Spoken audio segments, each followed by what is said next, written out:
കൂട്ടുകാരെ, എല്ലാവർക്കും നിജൂസ് വേൾഡിൻ്റെ പുതിയൊരു വീഡിയോയിലേക്ക് സ്വാഗതം. എല്ലാവരും സുഖമായിട്ടിരിക്കുന്നെന്ന് വിശ്വസിക്കുന്നു. ഞങ്ങളിവിടെ സുഖമായിട്ടിരിക്കുകയാണ്. അപ്പോൾ എല്ലാവരും സന്തോഷത്തോടെയും ആരോഗ്യത്തോടെയും ഒക്കെ ഇരിക്കുക കേട്ടോ.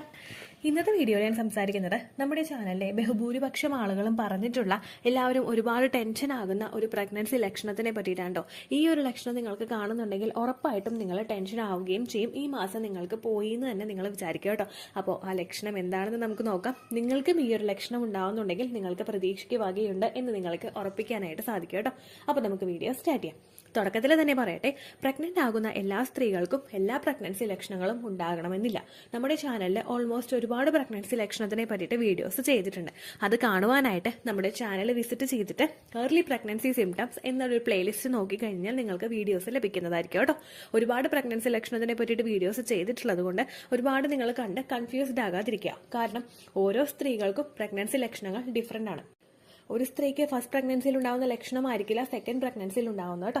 അപ്പോൾ ലക്ഷണങ്ങൾ കാണുന്നുണ്ടോ എന്ന് മാത്രം നിങ്ങൾ നോക്കുക. കാണുന്നില്ലെങ്കിലും കാണുന്നുണ്ടെങ്കിലും നിങ്ങൾ ബോഡി ഓവുലേഷൻ കഴിഞ്ഞതിന് ശേഷം നന്നായിട്ട് കെയർ ചെയ്യുക. ഓവുലേഷൻ കഴിഞ്ഞതിന് ശേഷം ബോഡി കെയർ ചെയ്യേണ്ടത് എങ്ങനെയാണെന്ന് വെച്ച് കഴിഞ്ഞാൽ ഫിസിക്കൽ കോൺടാക്ട് ചെയ്യാതിരിക്കുക, ധാരാളം വെള്ളം കുടിക്കുക, എത്രത്തോളം വെള്ളം കുടിക്കാൻ പറ്റുമോ അത്രത്തോളം വെള്ളം കുടിക്കുക, മൈൽഡ് ആക്ട് എക്സസൈസുകൾ ചെയ്യുക, ജോലി ചെയ്യുന്ന സമയത്ത് ശരീരത്തിന് കെയർ കൊടുക്കുക, ഒരുപാട് കുമ്പിട്ട് നിവർന്നുള്ള ജോലികൾ ചെയ്യാതിരിക്കുക, ഔട്ട്സൈഡ് ഫുഡ് അവോയ്ഡ് ചെയ്യുക. അതുപോലെ തന്നെ വീട്ടിൽ കുക്ക് ചെയ്തിട്ടുള്ള ഹെൽത്തി ആയിട്ടുള്ള ഫ്രൂട്ട്സും വെജിറ്റബിൾസും ഒക്കെ കഴിക്കുക കേട്ടോ. അങ്ങനെ നിങ്ങൾക്ക് പ്രഗ്നൻസി സപ്പോർട്ട് ചെയ്ത് കൊടുക്കാനായിട്ട് സാധിക്കും. ഇനി ഞാൻ ഈ പറയുന്നത് എന്താണ് വിഷയമെന്ന് നമുക്ക് നോക്കാം. വീഡിയോ നമുക്ക് സ്റ്റാർട്ട് ചെയ്യാം കേട്ടോ. ഇവിടെ സംസാരിക്കാനായിട്ട് പോകുന്നത് പീരിയഡ്സ് ആകാൻ പോകുന്നത് പോലുള്ള ഒരു വേദന ഉണ്ടാകുന്ന തരത്തിലുള്ള പ്രഗ്നൻസി ലക്ഷണം. അതായത് നമുക്ക് പീരിയഡ്സ് വന്ന് നിൽക്കുന്നത് പോലുള്ള ഒരു വേദന നമുക്ക് അനുഭവപ്പെടുക. പ്രഗ്നന്റ് ആയിട്ടുള്ള പല സ്ത്രീകൾക്കും ഈ ഒരു വേദന അനുഭവപ്പെടുന്നുണ്ട് കേട്ടോ. നമ്മുടെ ചാനലിൽ തന്നെ ഒരു ദിവസം ഒരുപാട് പേര് പറയുന്നുണ്ട്, ചേച്ചി പീരിയഡ്സ് ആകാൻ പോകുന്നത് പോലുള്ള ഒരു വേദന വരുന്നുണ്ട്, ഈ മാസവും എനിക്ക് നഷ്ടമായി പോയി എന്ന് വിചാരിക്കുന്നു എന്ന് ചിന്തിക്കുന്ന ഒരുപാട് പേരുണ്ട് കേട്ടോ. അപ്പോൾ എന്തുകൊണ്ടാണ് ഇങ്ങനൊരു വേദന ഉണ്ടാകുന്നത് എന്ന് നമുക്ക് നോക്കാം കേട്ടോ. പീരിയഡ്സ് ആകുന്നതിന് മുൻപാണെങ്കിലും നമ്മുടെ മസിൽസ് ഒക്കെ ഒന്ന് കോൺട്രാക്ഷൻസ് സംഭവിച്ചിട്ടാണ് നമുക്ക് പീരിയഡ്സ് ആകുന്നത്. ഇനി നമുക്ക് പ്രഗ്നൻസി ആണ് ആകുന്നതെങ്കിൽ നമ്മുടെ മസിൽസ് ഒക്കെ ഒന്ന് സ്ട്രെച്ച് ആകുന്നുണ്ട്. സ്ട്രെച്ച് ആകാനായിട്ടുള്ള കാരണമെന്ന് പറയുന്നത് നമ്മുടെ യൂട്രസ് അതുവരെ നിൽക്കുന്ന ഒരു സ്ഥിതിയിൽ നിന്നും അതൊന്ന് എക്സ്പാൻഡ് ആവാനായിട്ട് തുടങ്ങും. ഇംപ്ലാന്റേഷൻ നടക്കുന്ന സമയത്തും നമുക്ക് ഇതുപോലുള്ള ക്രാംസ് അനുഭവപ്പെടും. കാരണം നമ്മുടെ ആ ഇംപ്ലാന്റേഷൻ നടക്കുന്ന എൻഡോമെട്രിയൽ ലൈനിങ്ങിൽ നിന്ന് ഒരു പൊസിഷൻ ഉണ്ടാക്കിയിട്ടാണ് നമ്മുടെ ആ ഫെർട്ടിലൈസ്ഡ് എഗ് അവിടെ അറ്റാച്ച് ആവുന്നത്. ഇങ്ങനെ അങ്ങോട്ട് പോകുമ്പോഴേക്കും നമുക്ക് അവിടെ ചെറുതായിട്ട് വേദന ഉണ്ടാക്കും. അതുപോലെ തന്നെ നമുക്ക് പീരിയഡ്സ് അടുക്കുന്ന സമയം എന്ന് പറയുന്നത് നമ്മുടെ അണ്ടം ഫെർട്ടിലൈസ്ഡ് ആയിട്ടുള്ള എഗ് ഒന്ന് ഗ്രോ ആയി തുടങ്ങുന്ന സമയമാണ്. ഈ സമയത്തൊക്കെ എന്ന് പറഞ്ഞു കഴിഞ്ഞാൽ നമ്മുടെ മസിൽസ് ഒക്കെ ഒന്ന് വികസിക്കാനായിട്ട് തുടങ്ങും. നമ്മളുടെ ശരീരത്തിൽ റിലാക്സിൻ എന്ന് പറയുന്ന ഒരു ഹോർമോൺ പുറപ്പെടുവിപ്പിക്കാനായിട്ട് തുടങ്ങും. റിലാക്സിൻ ഹോർമോൺ ശരീരത്തിൽ കൂടുമ്പോഴേക്കും അതിന്റെ ഭാഗമായിട്ട് നമ്മുടെ മസിൽസിലും ജോയിന്റ്സിലും ലിഗമെന്റ്സിലും ഒക്കെ വേദന അനുഭവപ്പെടും. ഇതൊന്നിങ്ങനെ എക്സ്പാൻഡ് ആയി വന്നു കഴിഞ്ഞാൽ മാത്രമേ നമുക്ക് ആ ഒരു എംബ്രിയോയ്ക്ക് അവിടെ വളരാനായിട്ട് സാധിക്കുകയുള്ളൂ. ഒരിക്കലും യൂട്രസിന് പെട്ടെന്ന് അങ്ങോട്ട് ഗ്രോ ആകാനായിട്ട് സാധിക്കില്ല. അത് ഗ്രോ ആകാൻ വേണ്ടിയിട്ട് ബാക്കിയുള്ള അതിന് ചുറ്റുമുള്ള മസിൽസ് ഒക്കെ ഒന്ന് സ്ട്രെച്ച് ആകണം, അതായത് ഒന്ന് വലിയണം. ഇതൊന്ന് വലിയണമെങ്കിൽ നമ്മുടെ ആ ഒരു സ്ഥിതിയിൽ നിൽക്കുന്ന ആ മസിൽസും ലിഗമെന്റ്സും ഒക്കെ ഒന്ന് സ്ട്രെച്ച് ആകണമെങ്കിൽ നമുക്ക് അവിടെ വേദന അനുഭവപ്പെടൂലേ. ഈ വേദന ഉണ്ടാകുന്നതിന്റെ ഭാഗമായിട്ടാണ് പലർക്കും തന്നെ പീരിയഡ്സ് ആകാൻ പോകുന്നത് പോലുള്ളൊരു ബുദ്ധിമുട്ട് ആ ഒരു സ്റ്റാർട്ടിംഗ് സ്റ്റേജിൽ തന്നെ അനുഭവപ്പെടുന്നത് കേട്ടോ. ഇനി ഈ വേദനയുടെ ദൈർഘ്യം എത്രത്തോളം ഉണ്ടാകുന്നതെന്നും ഡെപ്ത് എത്രത്തോളം ഉണ്ടാകുമെന്നും നമുക്ക് നോക്കാം.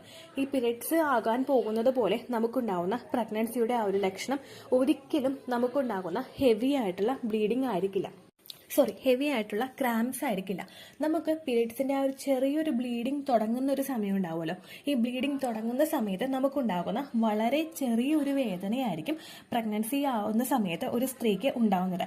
അതല്ലാതെ നമുക്ക് പീരിയഡ്സിന്റെ സെക്കൻഡ് ഡേയോ അല്ലെങ്കിൽ ഓവർ ബ്ലീഡിംഗ് ഉണ്ടാകുന്ന ദിവസമോ അനുഭവപ്പെടുന്ന തരത്തിലുള്ള സഹിക്കാൻ പറ്റാത്ത തരത്തിലുള്ള ഒരു വേദനയായിരിക്കില്ല പ്രഗ്നൻസി ആകുന്ന ഒരു സ്ത്രീക്ക് സ്റ്റാർട്ടിങ്ങിൽ തന്നെ ഉണ്ടാകുന്നത് കേട്ടോ. അത് നിങ്ങൾ ഏറ്റവും ആദ്യം തന്നെ മനസ്സിലാക്കുക.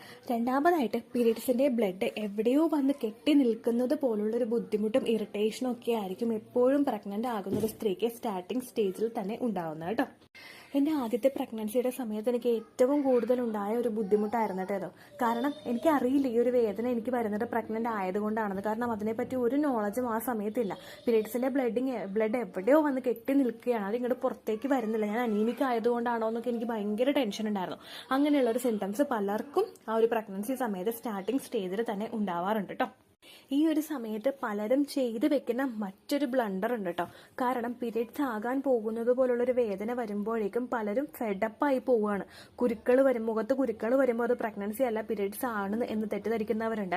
അങ്ങനെ ഒരുപാട് ലക്ഷണങ്ങൾ, പീരിയഡ്സ് ആകാൻ പോകുന്നത് പോലുള്ള ഒരു വേദനയും കൂടി വന്നു കഴിഞ്ഞാൽ ഒരുപാട് പേര് ചിന്തിക്കും ഈ ഒരു മാസവും കൂടി നഷ്ടമായി പോയി എന്ന് തന്നെ ചിന്തിക്കും. അങ്ങനെ ചിന്തിക്കുന്നവർ പലരും ചെയ്ത് വെക്കുന്ന ഒരു മിസ്റ്റേക്കാണ് പീരിയഡ്സ് ഇൻഡ്യൂസ് ചെയ്യാൻ വേണ്ടിയിട്ടുള്ള കാര്യങ്ങൾ ചെയ്യുന്നത്. പീരിയഡ്സ് ഇൻഡ്യൂസ് ചെയ്യാൻ വേണ്ടിയിട്ട് ഇഞ്ചി വെള്ളമോ അല്ലെങ്കിൽ പീരിയഡ്സ് ഇൻഡ്യൂസ് ചെയ്യാൻ വേണ്ടിയിട്ട് അങ്ങനെ സപ്പോർട്ട് ചെയ്യുന്ന എക്സസൈസുകൾ ചെയ്യുകയോ അല്ലെങ്കിൽ ഫിസിക്കൽ കോണ്ടാക്ട് ചെയ്യുകയോ ഒക്കെ ചെയ്യുന്ന ഒരുപാട് പേരുണ്ട് കേട്ടോ. ഒരിക്കലും നിങ്ങൾ അങ്ങനെ ഒരു മിസ്റ്റേക്ക് ചെയ്യാനായിട്ട് പാടില്ല. കാരണം ഫെർട്ടിലിറ്റി ട്രീറ്റ്മെൻറ്റുകൾ എടുക്കുന്ന ഒരാളെ സംബന്ധിച്ചിടത്തോളം അവർ ഈസി ആയിട്ട് പ്രഗ്നൻ്റ് ആകുന്നില്ലെങ്കിൽ അവർ പ്രഗ്നൻ്റ് ആകാനായിട്ട് തടസ്സമുണ്ടാക്കുന്ന എന്തെങ്കിലും ഒരു പ്രശ്നം നിങ്ങളുടെ ശരീരത്തിലുണ്ട് എന്നുള്ള കാര്യം നിങ്ങൾ ആദ്യം തന്നെ മനസ്സിലാക്കണം. ആ സമയത്ത് പീരിയഡ്സിൻ്റെ വേദന ലൈറ്റായിട്ടൊന്ന് വന്നു കഴിഞ്ഞാൽ പീരിയഡ്സ് ഇൻഡ്യൂസ് ചെയ്യാൻ വേണ്ടിയിട്ടുള്ള, അതായത് നാച്ചുറലി പീരിയഡ്സ് വരുത്താൻ വേണ്ടിയിട്ടുള്ള കാര്യങ്ങളോ എക്സസൈസുകളോ ഒക്കെ നിങ്ങൾ ചെയ്ത് കഴിഞ്ഞാൽ ഉടനെ തന്നെ നിങ്ങൾക്ക് പീരിയഡ്സ് വരുന്നതിന് അത് കാരണമാകും. അതുകൊണ്ട് ഒരിക്കലും ആ ഒരു ബ്ലണ്ടർ നിങ്ങൾ ചെയ്യാനായിട്ട് പാടില്ല. മുഖത്ത് കുരുക്കൾ വരുന്നതോ അല്ലെങ്കിൽ പീരിയഡ്സ് ആകാൻ പോകുന്നത് പോലെ വേദന വരുന്നതോ ഒരിക്കലും നിങ്ങളുടെ പീരിയഡ്സ് ആണ് വരാൻ പോകുന്നത് എന്നതിന്റെ ഒരു സൈൻ അല്ല. മുഖത്ത് കുരുക്കൾ ഉണ്ടായിട്ടും പീരിയഡ്സ് വരാൻ പോകുന്നത് പോലുള്ള വേദനയുണ്ടായിട്ടും പ്രഗ്നന്റ് ആകുന്ന ഒരുപാട് പേരുണ്ട്. അതുപോലെ തന്നെ ബ്രസ്റ്റിന് പെയിൻ പീരിയഡ്സ് ആകാൻ പോകുന്നതിനുണ്ടായിട്ടും അത് ആ ഒരു ലക്ഷണം വെച്ചിട്ട് പ്രഗ്നന്റ് ആകുന്നതുമായിട്ടുള്ള ഒരുപാട് പേരുണ്ട് കേട്ടോ. അപ്പൊ അതുകൊണ്ട് നിങ്ങൾക്ക് ആ ഒരു അസംശയം വെച്ചിട്ട് പീരിയഡ്സ് ആണ് വരുന്നത് എന്ന് കൺക്ലൂഡ് ചെയ്യാനായിട്ട് സാധിക്കില്ല. ഇൻ കേസ് നമുക്ക് പീരിയഡ്സിന്റെ ദിവസം ബ്ലീഡിങ് വരുന്നുണ്ടെങ്കിലും നിങ്ങൾ മസ്റ്റായിട്ട് ശ്രദ്ധിക്കേണ്ട ഒരു കാര്യമുണ്ട്. നിങ്ങൾക്ക് എക്സസ് ആയിട്ടുള്ള, അതായത് പീരിയഡ്സിന് പോകുന്നത് പോലെയുള്ള ബ്ലീഡിങ് ഉണ്ടോ എന്നുള്ള കാര്യം നിങ്ങൾ മസ്റ്റായിട്ട് ശ്രദ്ധിക്കണം. ഒരുപാട് പേര് ചാനലിൽ പറയുന്നുണ്ട്, ചേച്ചി പീരിയഡ്സ് ആകുന്ന ദിവസം ലൈറ്റ് ആയിട്ട് മാത്രമേ സ്പോട്ടിങ് ഉണ്ടായിട്ടുള്ളൂ, അതിനുശേഷം ആ സിംറ്റംസ് ഒക്കെ കണ്ടിട്ട് പ്രഗ്നൻസി ടെസ്റ്റ് ചെയ്ത് നോക്കിയപ്പോഴേക്കും പോസിറ്റീവ് റിസൾട്ട് കിട്ടി എന്നുള്ള കാര്യം. അപ്പൊ അതുകൊണ്ട് തന്നെ എക്സസ് ആയിട്ട് ബ്ലീഡിങ് വരുന്നുണ്ടോ, പീരിയഡ്സ് പോലെ ബ്ലീഡിങ് വരുന്നുണ്ടോ എന്നുള്ള കാര്യമാണ് നിങ്ങൾ എല്ലാവരും ശ്രദ്ധിക്കേണ്ടത് കേട്ടോ. അങ്ങനെ ഒരു ബ്ലീഡിങ് നിങ്ങൾക്ക് വരുന്നില്ല എങ്കിൽ നിങ്ങൾക്ക് പ്രതീക്ഷിക്കാനായിട്ട് ഇനിയും വഴിയുണ്ട് എന്നുള്ള കാര്യം നിങ്ങൾ മനസ്സിലാക്കണം കേട്ടോ. അപ്പോൾ ഇത്രയേ ഉള്ളൂ വീഡിയോ. എന്തെങ്കിലും സംശയം ഉണ്ടെങ്കിൽ നിങ്ങൾ കമന്റ്സിൽ ചോദിക്കുക. പണ്ടത്തെ വീഡിയോയ്ക്ക് കമന്റ്സ് ഇടുന്നവർക്ക് റിപ്ലൈ കിട്ടുന്നില്ലെങ്കിലോ, നമ്മൾ തമ്മിൽ ഓൾറെഡി ഒരു കോൺവെർസേഷൻ ഉണ്ടായിട്ടും അതിന്റെ കണ്ടിന്യൂഷൻ ആയിട്ട് നിങ്ങൾക്ക് റിപ്ലൈ കിട്ടിയിട്ടില്ലെങ്കിലോ, ലേറ്റസ്റ്റ് ആയിട്ട് ഞാൻ ഏത് വീഡിയോ ആണ് അപ്ലോഡ് ചെയ്യുന്നത് അതിന് താഴെ കമന്റ് ഒന്ന് കോപ്പി പേസ്റ്റ് ചെയ്യാനായിട്ട് ശ്രദ്ധിക്കുക കേട്ടോ. അതുപോലെ ഓവുലേഷൻ ഡേറ്റ് കാൽക്കുലേറ്റ് ചെയ്ത് തരാനായിട്ട് റിക്വസ്റ്റ് ചെയ്യുന്നവർ എത്രയാണോ നിങ്ങളുടെ കൃത്യം സൈക്കിൾ ലെങ്ത് അത് മെൻഷൻ ചെയ്യാനായിട്ട് ശ്രദ്ധിക്കുക.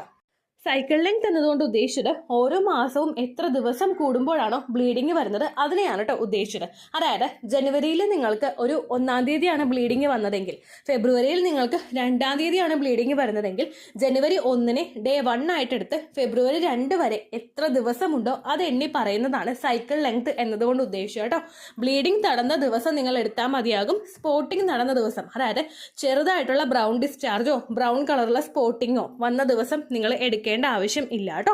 അപ്പോൾ ഇതുപോലെ തന്നെ നിങ്ങൾ ശ്രദ്ധിക്കുക. സൈക്കിൾ ലെങ്ത് ചോദിക്കുന്ന സമയത്ത് എന്നാണോ ഡേറ്റ് അത് നിങ്ങൾ മെൻഷൻ ചെയ്യാതിരിക്കുക. അതായത് ചില ആളുകൾ ജനുവരി 16, ഫെബ്രുവരി 14 അങ്ങനെ പറയും. അങ്ങനെ പറഞ്ഞുകൊണ്ട് കാര്യമില്ല കേട്ടോ. അപ്പോൾ ഇത്രയേ ഉള്ളൂ വീഡിയോ. അടുത്തൊരു യൂസ്ഫുൾ വീഡിയോ ആയിട്ട് നമുക്ക് വീണ്ടും കാണാം. ബൈ.